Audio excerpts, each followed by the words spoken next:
Hey, hey, thank you all so much for joining another episode of Celeste the Therapist podcast. My name is Celeste. I'm a therapist from Boston, and I have a special guest who I'm so excited to talk to. Can you introduce yourself to my audience, please? Sure. My name's Maia Kiley, and I'm a licensed psychotherapist in California, temp license in Vermont. And I'm also based in Brooklyn, New York, where I host community events too. So a little bit everywhere. Yeah, you're a mixed bag, a mixed bag. And so why I'm excited is because she's an ecotherapist. I honestly have never heard of an ecotherapist, but we are going to get into how she got into that route to becoming and specializing in that niche. Such an important niche because it's what I call my medicine for life.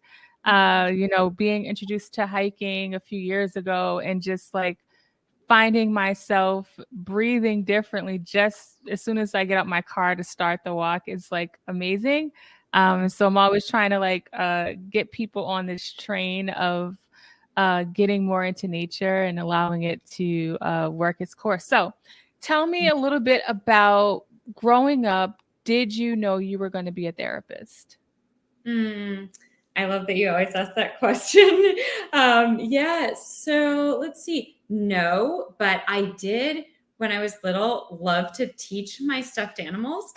I had a little school. So there was something where I loved being there for like groups of beings and Yeah. caring and caring for them, tending to them. So Yeah. it's like there's some connection there. Yeah. Okay, so that makes sense. And I feel like people that I talk to, even though they didn't say like, "Oh, I can see myself being a therapist," they will look at moments in their life and realize they've kind of always had an inclination to go in that direction of helping people. So now you decide to go to college. At that point, did you start going for psychology?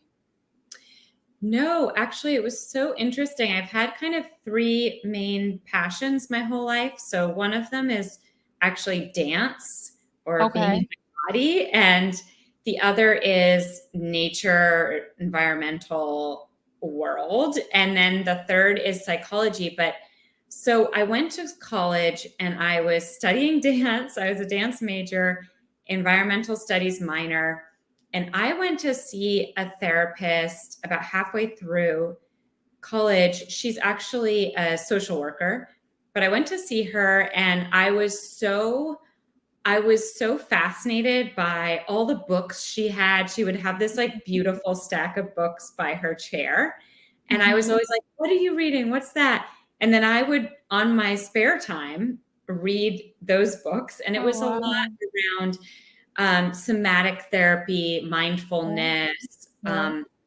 And at one point, she turned to me and was like, you'd be a great therapist. Like, you're really passionate about this. And I was like, what? Like, I didn't know people who were therapists. I didn't like know Right. it was a career path. I Yeah. didn't, it seemed like, yeah, I guess I hadn't really been exposed to it. So that planted a seed, but it was much later in my late 20s when I Um, actually even explored that as a possibility. So, yeah. and you know what's interesting? So you with the whole dance major, moving your body is so important to like our wellness as well. So it's an artsy side of things. So it's interesting that that was already a part. And nature, you being interested in nature, like some of these like healing modalities that we can utilize is important. It's things that you were already passionate about. Now, much later, you decide you're going to major in psychology. How did you decide that you were going to kind of get into the specifics of an ecotherapist? Because I have never met anybody that was in that niche before. Yeah, definitely. It is super niche, like you said. And for Mhm. those who are listening who might never have heard the term, it's basically an umbrella word for any kind of nature based healing. So Mhm. some people might have heard of like wilderness therapy, like trips that, taking people who struggle with addiction or trauma out into the wilderness. That would be considered ecotherapy.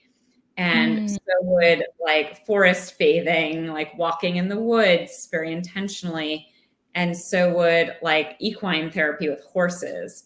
So ecotherapy is like this umbrella term for many different types of nature-based healing. And I really think of ecotherapy as just including nature as a source for healing.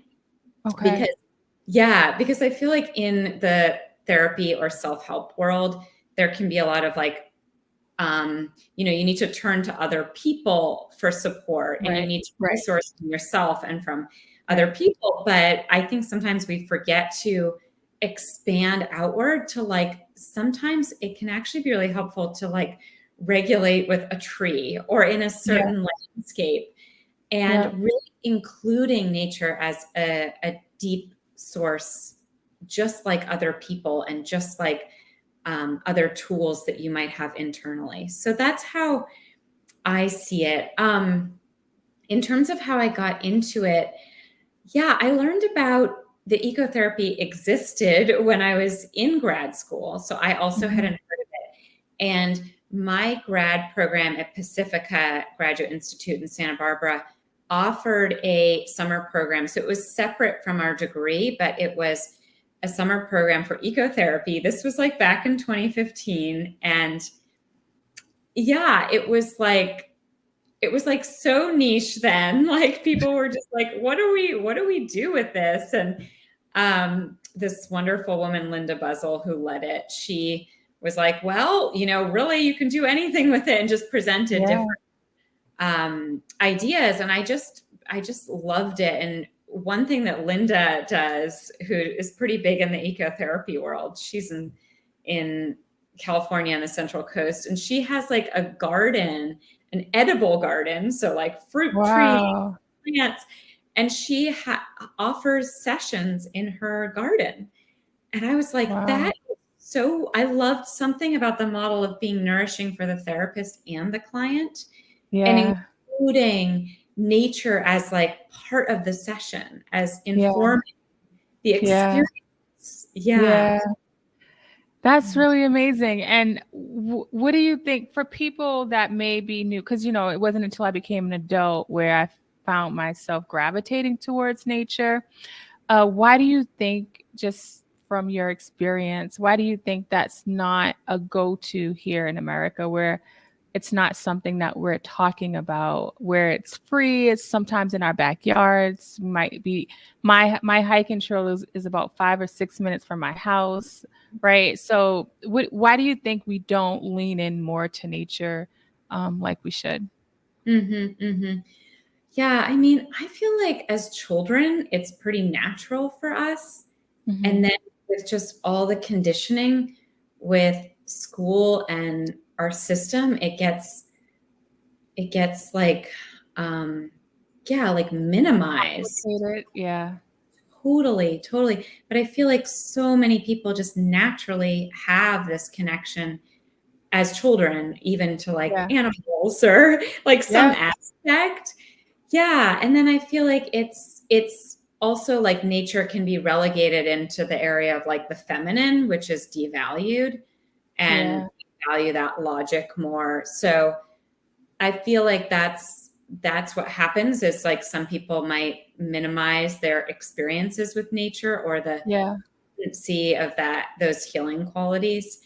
But it's really interesting to me because I bring in some ecotherapy just to sessions that aren't necessarily structured around that, just like a normal session. And then I'll bring in like, what is it in nature that you really connect with, or is there any specific landscape or tree or animal? And pretty much everybody, even people who seem, in quotes, less connected to nature, like everybody does seem to have something. And so I think it is something that's like inherent in us that makes sense to us and can be brought in really naturally. Yeah, you make a good point because when you said like kids and how they're drawn to animals, I think about the fact like I talk a lot about healing the inner child and play, and then how things happen in life and we lose focus, or we don't really go back, we don't really remember those things that brought us joy. And I think that you're right, there is this naturalness in us that we may not be tapped into because life is complicated, and also in this country it's all about hustle and bustle and making the dollar and success. I put that in quotation marks, being related to tangible things, and not things that happen internally. So I feel like parts of the society kind of pulls us away from it, or we allow it to, depending on our situation, to pull us away. But if we go back to basics, I'm sure that people will remember moments of joy where with part of the ecosystem. Yeah.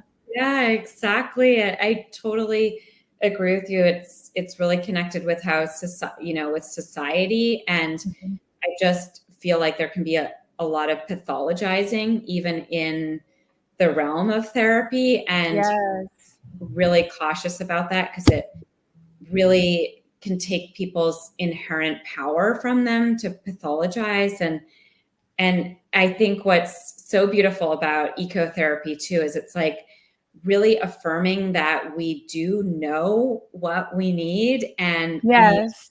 we are intuitive, and we can actually go out in nature. And Yeah.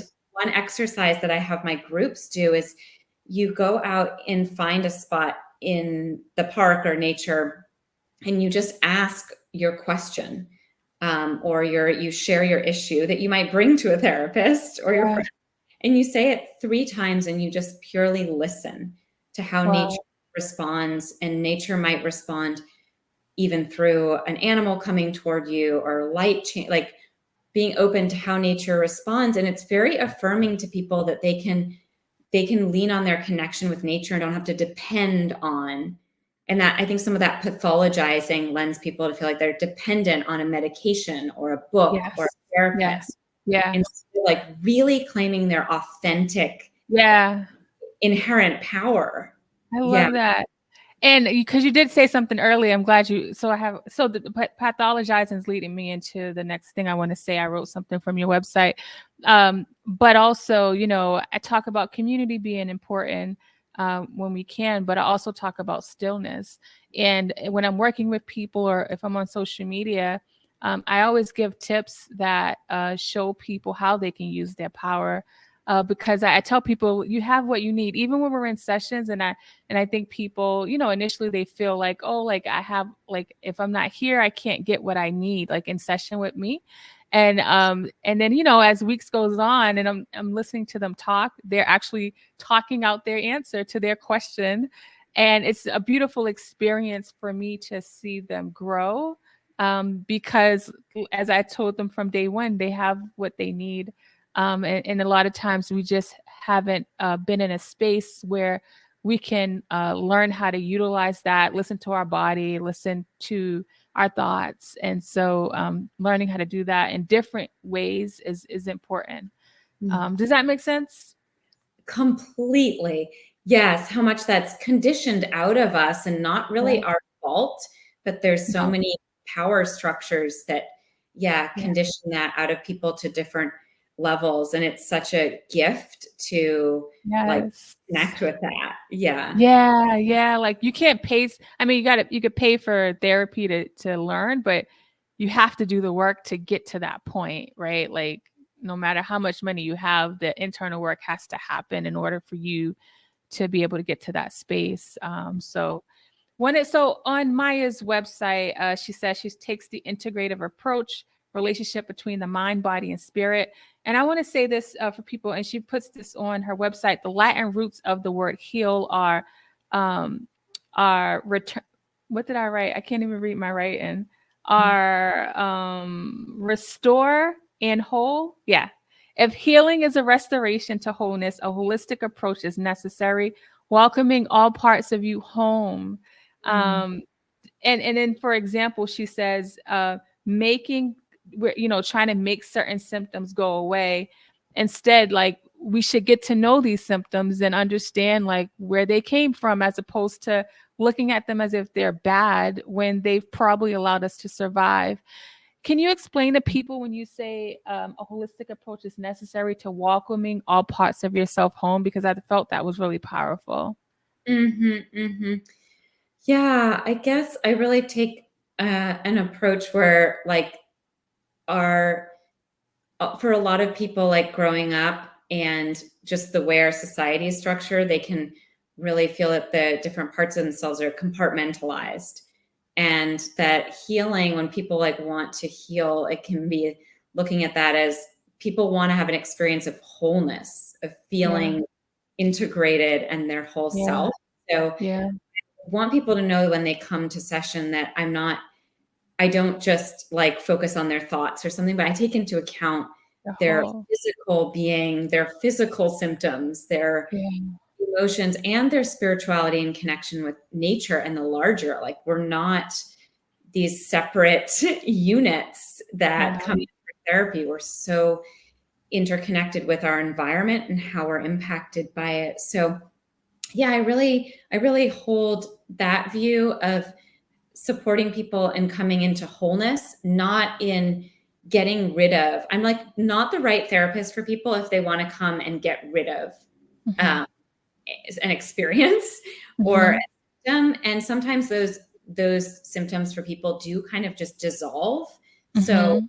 absolutely possible. But if that is our goal versus, that's probably the wrong start to it.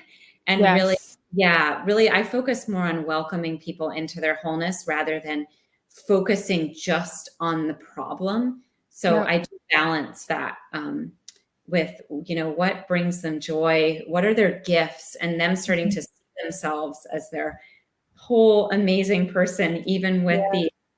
the potential symptoms or challenges that Yeah. they've experienced. Yeah. Yeah, that's good. And you know, with the patholog path pathologizing, I always screw up that word. When we're doing that to ourselves, when it comes to these emotions and these experiences, I feel like we're not being fair to ourselves. I think when we're beating ourselves up or we're judging ourselves for how we are, it makes the healing process just a little bit harder. Where you know you have this inner bully or dialogue in your head and you're trying to heal. It feels like it will offset. And I think, you know, when people hear you talk about this, it kind of allows them to have a little bit of grace with themselves, as they're learning about themselves. Because, you know, the more mindful we become, the more we learn about some of our ways. And for some people, it's really hard. And so when we're talking about this and they're having these aha moments, and I say, you know, you got to remember, like, this is what you needed to get through those hard moments, and it's okay. Do you find yourself helping people come to terms with that process as they're working on understanding some of these quote unquote symptoms that they thought were like bad? Mm-hmm. Yeah, definitely. I think you put it really well. Like the part of people that is maybe hurt or traumatized, and then Mhm. the part that judges that. The and that the the part that even can sometimes like go on with normal life can judge Mhm. those traumatized parts or those Mhm. hurt parts. So I think that's really important to work with the judger and Yes. support the judger in creating a little bit of space for the client to actually heal. And Yeah. also, I feel like because I really look at sort of the collective a lot, and Yep. instead of blaming ourselves, which I see so many people come Yes. in blaming themselves. It's really hard to be on planet Earth right now. And It is. we're, like also destroying nature, and whether we're Yep. aware or not, that impacts our whole being and sense of Yeah. safety being here. And so I feel like the more isolated people feel, the more they also think that they have these unique problems. And, Yes. and so, and our society is like really yeah, feeding into that isolation, and COVID intensified that. So Yeah, it's like really, I try to support people in seeing themselves in the sort of fabric of that's good. Yeah. active society, and that we're Yeah. all of us are Yeah. impacted Yep. by the Mhm. planet and what's going on, and we're not Mhm. sort of these messed up Yeah. units. Yeah, that's good. You're absolutely right, and I tell people it's not that, like, I'm not saddened by things at times, but I do, try to be very mindful and intentional and, feeding my spirit and, speaking of feeding my spirit, because you mentioned mind, body, and spirituality, and I tell people, spirituality is not religion. I don't know, sometimes people get it confused. Can you tell people when you talk about people's spirituality, what do you mean by that? Mhm. Yeah. So by spirituality, I just mean their connection to what's larger, or it could be very kind of more literal. Like it could just be your connection to the earth, like this Mhm, planet that mhm, you can feel. Um, mhm, so for some people, yeah, we'll think of it more as just their connection to nature, or call it nature with a capital N. mhm. And for some people, they expand more out into the sort of feeling like the beyond the earth, and Yeah, these kind of principles of the way that things seem to work yep, in the universe or on earth, these sort of interesting sort of, yeah, rules of nature, basically. And you can kind of mhm, project that or explore it depending on how open you are. But what I find is that people who are open to a larger connection and with nature generally do get better more easily than people who don't. yeah, yeah, And so that's just kind of the reality of it. yeah, So, um, yeah, so I do encourage people, however they experience God or religion or mhm, spirituality, to include that into their healing process. Like we're not meant to just heal and lean on ourselves alone. Like we are meant to be supported, whether it's your ancestors or mhm, your plant friends or whatever, like yeah, really calling all of that in for support yeah. and to be with you and to guide Mhm. you. Mhm. That's Yeah. really good. And then when I think about the mind and body and just how I mean, in spirituality, like, just the mind and body and, in our society, there's the mental health, there's the therapist, the psychiatric part, then there's the physical, like the doctor we see for our physical, and in the past, going to get a physical was more normalized than going to see a therapist. Like that was like a hush hush thing. Now people are talking about it more. And it wasn't until I became an adult I recognized that my physical body responds to stress in a very like dramatic way, whether it's my stomach or my back. Can you share with people about the mind and body connection and why it's so important to look at it together and not separate? Because I don't think people really understand that. Hmm. Hmm. Yeah, and it's understandable because it is so separated in our society. So it's really understandable. And that's again that kind of imbalance of feminine and masculine energy, like a valuing your intellect or your mind or what makes logical sense over Right. your intuition, feelings, physical sensations. Um, yeah, I work with a lot of clients with eating disorders and who are highly sensitive. Mhm. So, um, how they're feeling in their body is like at the forefront. And that's actually more of our entrance point than Yeah.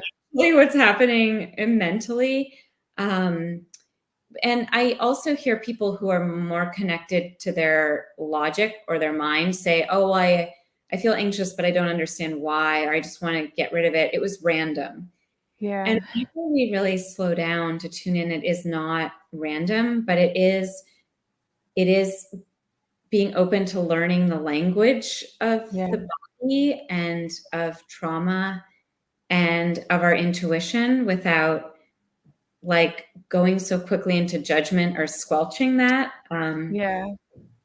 Yeah. So I think if people are open to exploring their experience in their body. And I think people also, maybe it feels really uncomfortable because it's less tangible and it's Right. unknown. Right. Is It is part of sort of the great mystery. And Yes. so that can be really uncomfortable for people who need to be in control. But it's so beautiful when you can open up to that world and respect I the know. feminine energy of yourself, whether you're Yeah. male or female, or whatever Yeah. gender you identify as. It's really looking at Yep. these as energies and that we Yep. respect them. Yeah. Yeah. And it's so interesting how people will complain to me about not stomach stuff, or and then I know the stress that's happening, and I have them reflect on when it started and then when it stops, and we're whole adults just learning this stuff. It makes me kind of sad. Today my daughter, just today she was telling me, because she's very in tune to her body and how it responds when she feels nervous, it's in her stomach. She was like, it was weird today, I felt nauseous, and then she said, but I was thinking there was nothing going on. She said, but there was a kid that went missing, and then she's like, as we're talking about it, she's like, maybe that's what happened. And like Maia is saying, sometimes your physical body will give you signs, and logically you may not make the connection, and that's okay if you don't, but giving yourself kind of grace around the feeling, even if you don't understand where it's coming from, so that you can honor it, so that you can be mindful of it, and not allow it to just have its way. The same way like thoughts will like have its way and start to entertain things that are affirming of that negative thought. I think it happens with our physical body too, in the same way. What are your thoughts about that? Yeah, definitely. And I think yeah, I mean, we're intuitive beings. So sometimes we pick up on things Yeah. before we understand them or know them Yeah.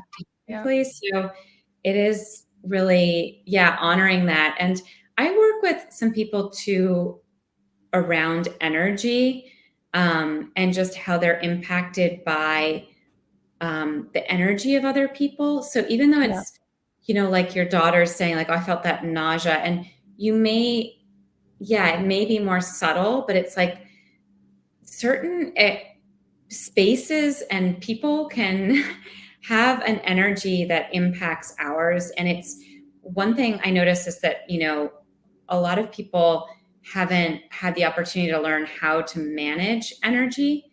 And when Yes. people are sensitive or empathetic, it's like so important to know how to manage energy if you're Yes. empathetic. Yes. And Yes. I think it's like literally it's about teaching different Yes. techniques to people, Yes. if they haven't been exposed. And I found that it's just like game changing, because people who are more sensitive or empathetic, or just who are impacted on an energy level, they can go so easily into blaming themselves, or that there's definitely something that needs Yeah. to be medicated or is wrong with them because they're having, in quotes, random symptoms.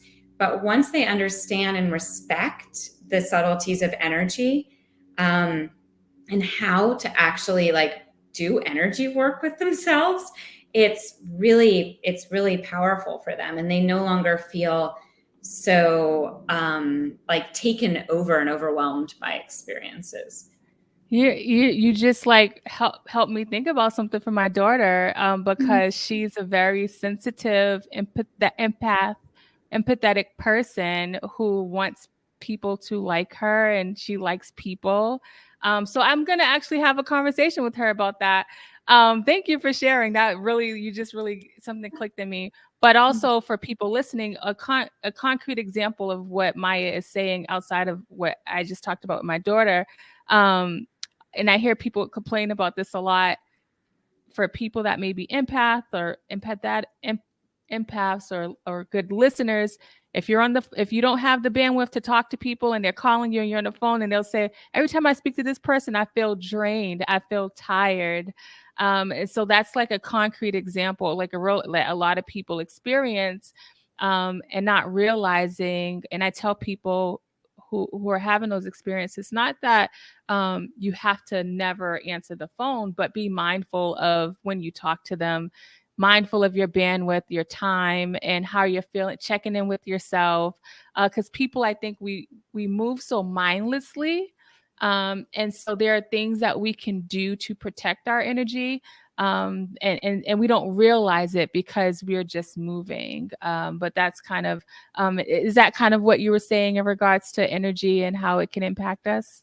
Yeah, absolutely. Yeah. When I work with my clients, I have some intuitive information that I get. So I do try to read the energy of situations and people, not to necessarily share that with them, but just so that to understand the energetics of situations and people. Yeah. And also so that, because I think we're in also a culture where people are like, oh, I just want to cut that person off or block that person. Right. And I'm like, wait, maybe Yeah. learn to manage your own energy when you Yes. interact with different types of people and Yeah. different types of animals or really like knowing how to do that and knowing how to not take experiences and energy like directly into your body, like especially Yeah. like you're saying with your daughter, like into your stomach or into Yeah. those areas, but how to let certain things pass around you. So it's, yeah, I guess it can be a balance of, yeah, people setting boundaries, but I don't think it's like that simple. It's also people knowing how to handle, The situation. yeah, and being able to read the energy of situations and respect that as much as kind of what they're logical. Because they may say, well, I should be able to, this person's so nice and I love them and I should be able to, but it's like, wait, but what's really happening here? And then Uh, really looking at the honest truth of what's happening in the unseen realm.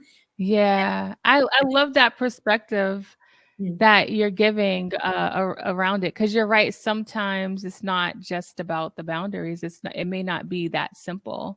And because, especially when you get to know yourself and know energies and understand how you respond, because there are some people that they can talk a crowd and still be fine after, and there's others that are impacted by a crowd and impacted by a lot of conversations, and just being more mindful of how to navigate that, and getting those tools, because it's something so powerful about knowing your power, Mhm. where especially because it's like no one can take your power away from you. Mhm. That's something I tell people all the time, and I think because we don't understand our power, we're allowing it to be taken away in so many different arenas. I love that, knowing your power. I love that. Mhm. Yeah, exactly. Yeah, or, people then might find themselves in the same situation over and over again. So they're like, oh, well, I cut and blocked this person or I left this job, but I'm just continually, it's the pattern. So I really encourage people to stay and wait Yeah, on the situation, and they have to be safe, yeah, but to make sure they are very clear with ending the pattern energetically or shifting the pattern energetically before they make an external change. yeah, So yeah, yeah. So, Maya, that's another example, jobs, right? Where people, and that's what I tell people, because I say, well, if you go to another job, but you could still be faced with the same kind of dynamic. So let's talk about what we can do. That is such a great point. And for people listening, a lot of times you'll find patterns in different types of relationships with some of the struggles you may have. They may look a little different, but you'll notice some patterns, and can see things a little bit more clear. So yeah, that's good. I love this whole energy conversation because I talk about it a lot, and I always use analogies with people because we're talking about things we can't see. And it really helps people conceptualize and understand it in a way. But I say there's energy all around us, and I say I can listen to it, and I say I can listen to a song, and it takes me back to a certain time, or I can feel empowered, and it's not that somebody just gave me $1 million, right? How about talk about empowerment if you just won $1 million? So Mhm. I just said, not my life is still the same, my schedule looks the same, but I feel so good because of the energy that I'm creating. Mhm. Does that make sense? Makes total sense. I love that. And I think it's so validating for people who come in Mhm. and, you know, yeah, maybe, it's validating to have all levels of themselves Yeah. seen and Yes. gotten. Yeah.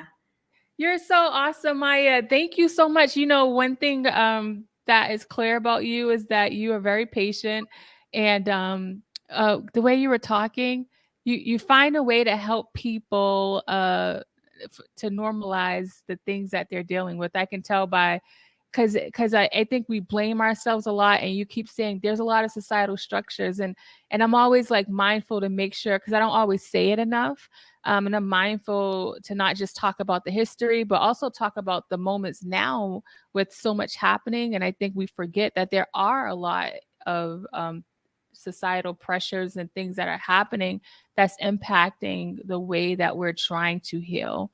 And so, like, listening to you, I can tell like this is really a passion for you to help people see themselves without the judgment, which is so important to restoring and healing the whole you. So tell people how they can find you if they want to work with you, and your information. Yeah, thank you, Celeste. What a joy in connecting with you. And I love that our conversation meandered and ended with energy too. I just love that. Yeah, so yeah, if if you want to work with me, you can go to my website, MaiaKiley.com. And I also have an Instagram that is more focused on the ecotherapy piece, and that is the_ecotherapist. And I also do community events in here in New York City, Brooklyn. So it's so healing to be in groups and connect with nature that way also. So yeah, through my website, you can clients can or people can sign up for my newsletter, and that's where I announce those kind of events. So yeah, welcome to connect in any way that feels good. Thank you so much. I appreciate you for coming on and sharing what you do, and just sharing so many powerful, empowering nuggets with my audience. And I know it's going to help somebody. So thank you. Thank you, Celeste.